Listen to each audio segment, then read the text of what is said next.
Patton turned his ire toward me again. "Something funny, Arthur? I'm beginning to think whatever happened in those mountains has left me with a witless deputy."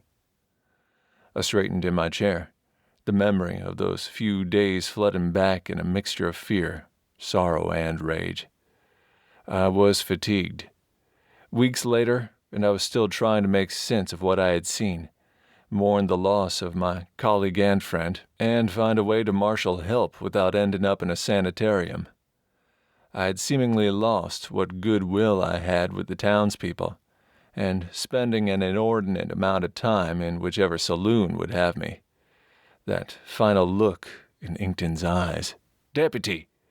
"Yes, sir. No, there is nothing funny." I had sobered, and was now reconsidering my current state of affairs.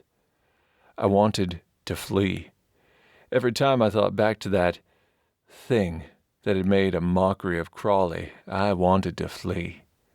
I also wanted to blow up the mountainside and eliminate my fears with it.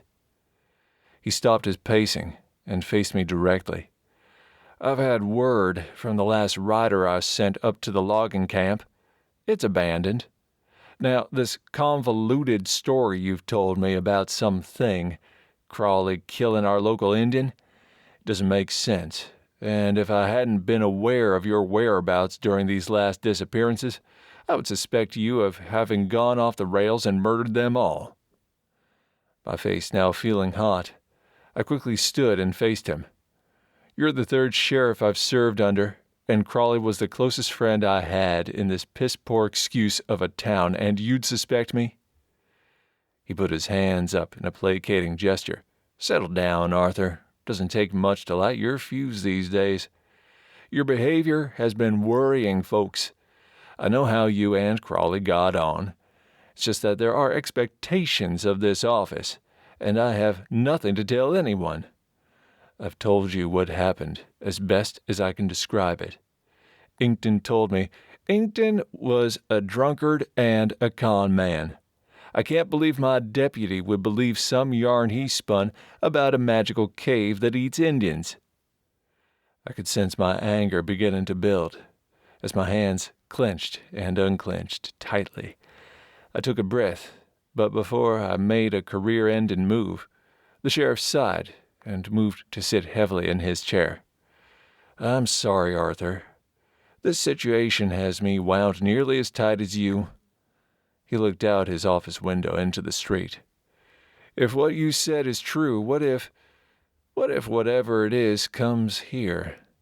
We have hundreds of citizens spread from the mountain to the Platte, and I'm still trying to find likely folks to deputize." I'd resumed smoking after my return to town, and needed a cigarette desperately at that moment. I pulled my chair forward and sat. I sent a telegram to an old friend of mine from back home. He's a professor of some sort now, but when we were at school together, he studied some outlandish tales and objects. I've asked for his help, and he agreed. I know he's not another gun, but he might be able to help us sort this thing out. He arrives on the evening train. "You did this without consulting me?" Patton faced me with raised eyebrows. I knew this was now just grandstanding. "I'll cover whatever costs he might incur, but he was quite keen to come out here, and he has a great deal of inherited wealth. The county needn't clutch its purse for fear of losing a few dollars to save the town."